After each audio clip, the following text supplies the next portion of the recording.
Let's talk about 25.3, the final workout in this year's Open. We have a chipper that starts with wall walks into rowing, wall walks, deadlifts, wall walks, cleans, wall walks, snatches, wall walks, and some more rowing in the end. How to find the best strategy for yourself? Well, it all starts with understanding the movement standards and the workout standards. Then looking at the announcement show, seeing how the best athletes in the sport are doing it, and understanding how to translate that into pacing for yourself, both general and movement specific. Then we're going to look at the movements themselves, thinking about how to be efficient in those movements. Then thinking about the warm-up, what elements need to be there so that you can be ready to do the work. And then finally, it's good to get ideas of how other people approach this workout. So at the end of this, we're going to discuss the workout with Trostur from CrossFit Reykjavik. He did the workout this morning, so we're going to get his fresh take as well. And in the end, you'll be able to find the best strategy for you. Now, the standards. People never read them, they always should. There are lots of things in this piece. Things about the setup, the 5-foot distance between the different stations, how to set up the 2 wall walk lines correctly. Then the barbell loading, so that you can have assistance on the barbell or you can have multiple barbells. The movement standards, people always miss this. Head and shoulders behind the bar on the deadlift, elbows in front of the bar on the clean at the top, etc. Make sure you look at the standards so you don't make silly mistakes, like not filming your rower screen at the end to show you hit the 50 calories.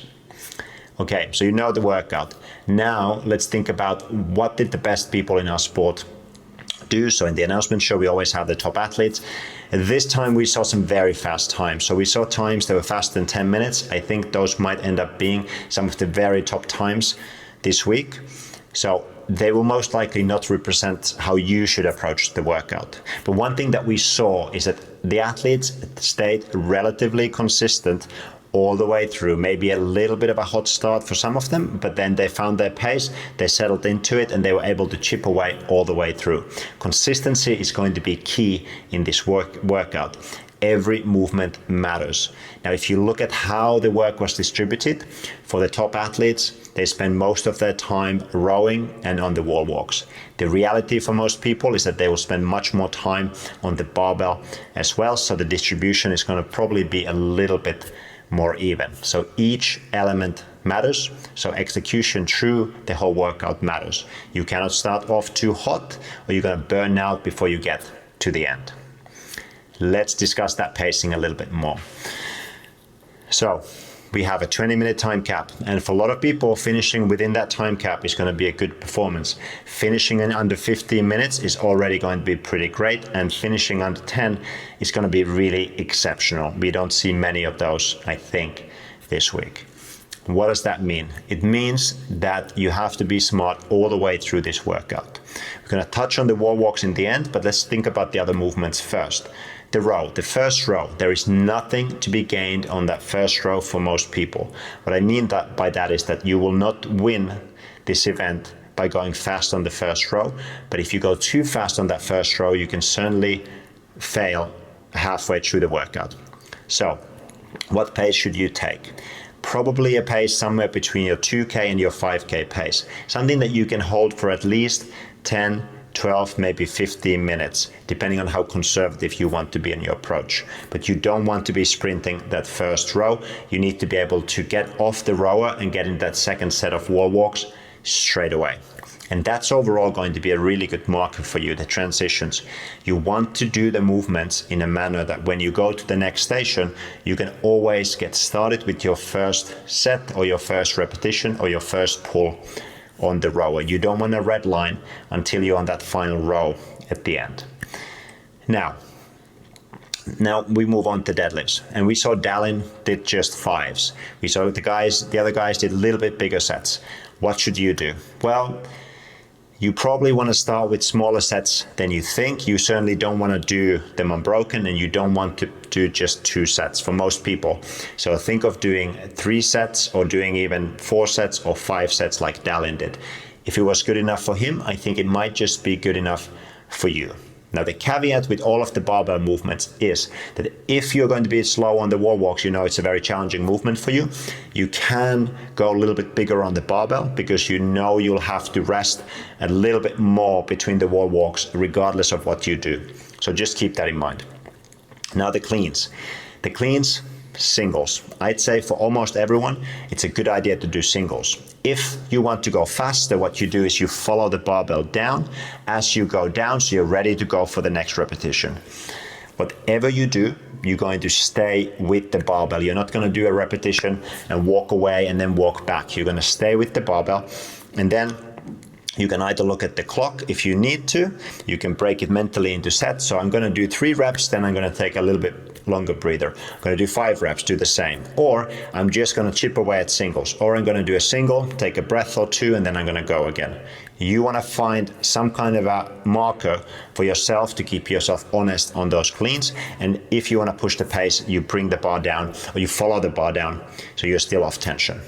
The snatches, we saw everyone was hitting some sets and then had to move on to singles essentially. So you start with some sets and then you see what happens. You are most likely able to do the sets here compared to the clean. It's also towards the end of the workout, so you have a much better idea as to where you are, or you might even be running out of time and you really need to push that pace. So some sets on those snatches, but don't hesitate to move on to singles if you have to keep moving. Again, the key thing here is to keep moving.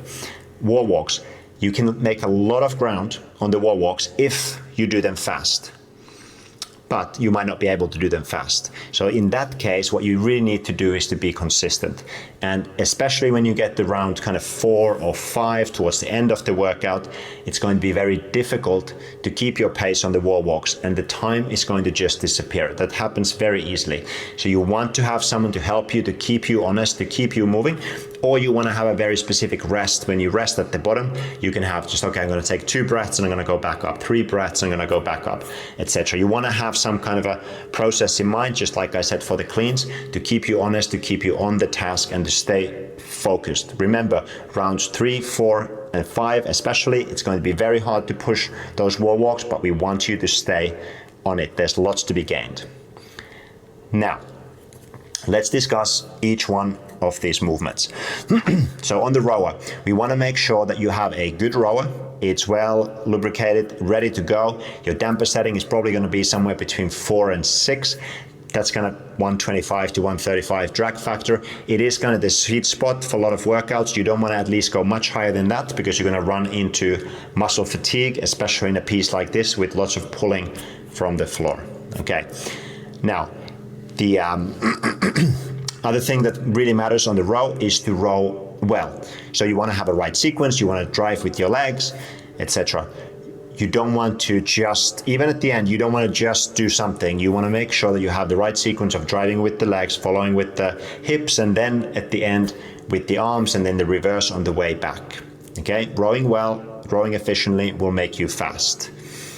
For the row, what I did not say on the pacing is that we do have a pacing chart on the website or on Instagram. Make sure you look at it so you have a really good idea as to how long the rower is going to take. It's going to mentally be good for you.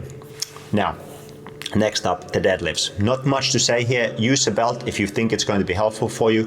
Use a mixed grip to save your grip for the other barbell movements. And then just do your normal deadlift. Make sure you get the full range of motion standard at the top.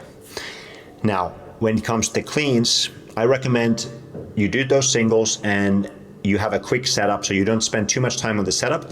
And one of the things that's going to be very beneficial is to do them no feet. So you just have the feet in a slightly wider position to start off with, and you keep them in that same position instead of always jumping out, unless you have to if the weight is very heavy for you.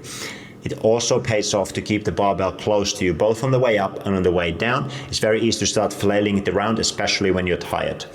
The other thing that's going to really cost you efficiency-wise is keeping your head down as you're picking up the bar from the floor. I really recommend you bring the head up, eyes have a focal point that you're going to be looking at. It's going to get you in a more upright position that will help you to drive the bar up instead of forward, keep a better posture, and make the movement more efficient overall.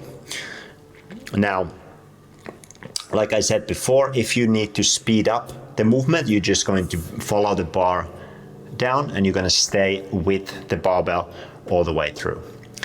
Now, when it comes to snatches, everything holds true what I said for the clean, except now you're doing sets. So you need to be a little bit more efficient on that way down as well, so you're not slowing down the barbell excessively to waste energy. It's probably a good idea for most people to bring the bar down to hip and then slide down instead of trying to bring it straight to the ground, because you will most likely move forward. For all of the barbell movements, but especially for the clean and the snatch, you want to make sure that you have plates that do not bounce too much, or a spot in the gym that has good dampening so that the plates don't bounce around too much, so you don't have to chase the barbell around the gym. Now, finally, for the wall walks, when we think about the wall walk, there's a few things to consider. You want them to be as easy and as efficient as possible. They're a high tension movement. So things that will help you. When you come off from the floor, you're gonna get your shoulders off the floor first. So you can snake up, push the shoulders up first. You can go to your knees, do kind of like a knee push-up with the chest coming up. Or you can just go straight up. Then you're gonna have your hips come up, and then the feet will go on the wall. So it's shoulders, hips, feet, and the hands move when the feet are on the wall, so you don't get no reps. When you're doing the repetitions, it can be a good idea to have an idea from the warm-up how many steps you will take. So it might be 4 or 5 steps on the way up, and then maybe it's 3 or 4 on the way down. But you have an idea. Because if you start to have 7 steps all of a sudden, you know you're quite tired, and you might need to take a little break before you go back up, or you might need to just focus and get back in that rhythm that you had before. When you are moving on the wall walks, it's a good idea to move fast. So try to be fast up and fast down from the wall, and then you rest in between. So you minimize the time under tension that you spend on the wall. You don't want to do 15 steps on the way up, be a long time under tension. It's going to burn you out. And finally, people don't consider this, but the way down is as important as the way up. You want to have that dialed in your warm-up, so that as you're coming down, you don't waste any additional energy either. The name of the game is to stay off tension, and when you're there, move fast. Now, let's talk about elements that you need to have in your warm-up. So you need to get your heart rate up, and you need to get good blood flow before you get started. You also want to prep that posterior chain and those shoulders for the barbell row and then for the wall walks. And then you want to make sure that you have the standards nailed down and the flow and the transitions, because you can lose a lot of time in the transitions, and the no reps will also be very costly. Check in with your judge at that point in the warm-up as well, if you can. Now, that's it for this year's Open. We're going to finish off by going to that interview with Trostur after he finished this workout. I hope this is going to be a good one for you. And hey, it's the last workout. You might as well do it again on Monday. Good luck. Okay, Trostur, 25.3 final workout you just finished. How was it? It's a fun chipper. Goes by quickly. Really fun movements, basic CrossFit.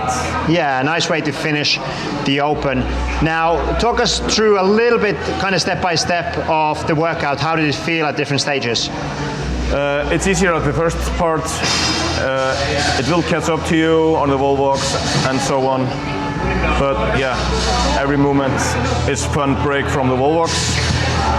Yeah, and I mean, we talked about a little bit about those wall walks and the fact that it's very easy to lose time, kind of get lost in them. Yes, so I noticed on my last 2 sets I was taking longer breaks than I actually needed to. And you will lose time by taking these extra seconds. They will catch up and they will add up to the final time. You get tired and then you lose focus, and then before you know it, the time kind of goes by.